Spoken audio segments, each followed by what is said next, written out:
Assalamu alaikum. Ni fa ba wani sallama na nema a gurin ka ba. Dama na kira ka ne in gaya ma kar ka sake kiran wayata kuma sannan idan mun haɗu a hanya kar ma ka nuna ka sani. Saboda yanzu na samu wadda nake so. Dan wanka gari ba irin ka ba. Kuma sannan ina son gaya ma cewa ka dawo min da hotuna na da ka san suke wurin ka a yau din nan. Gaskiya ne, haka kika ce? Ni ma na ji daɗin haka. Dama kin san cewa 'yan mata na sun min yawa. Okay. Ni ma ina daɗe na tunanin cewa rage wasu daga ciki. Kuma kin zo a daidai akan lokaci. Kina ji na? Yanzu abin da nake so ne da ke ko? Gaskiya maganar hoto da kika yi ban ya gane ki ba.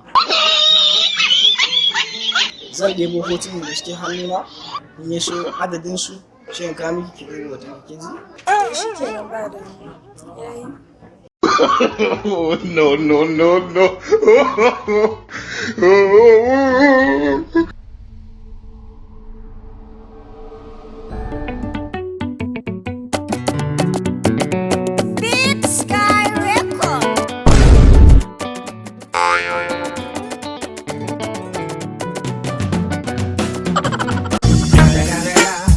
It's the motherfucking Eagle Double G. Snoop Dogg.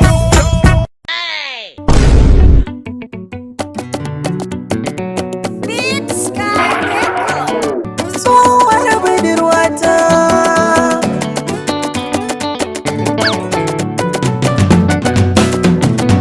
ga sakon kiran na manta da ke buɗe kunne ki ji ga sha bayyane.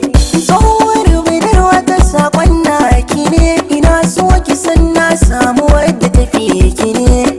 Wajen kwalliya baki haka yi ta ba, a iya tafiya baki haka maka fare ta ba, ko da murmushin ki ba zai kai na ta ba. Samsam ba abin da kyau ba ta fi ki ba. Allah ya isa lokacin da na bata da ke, kin ga wariyo ba zan gina yi miki ba.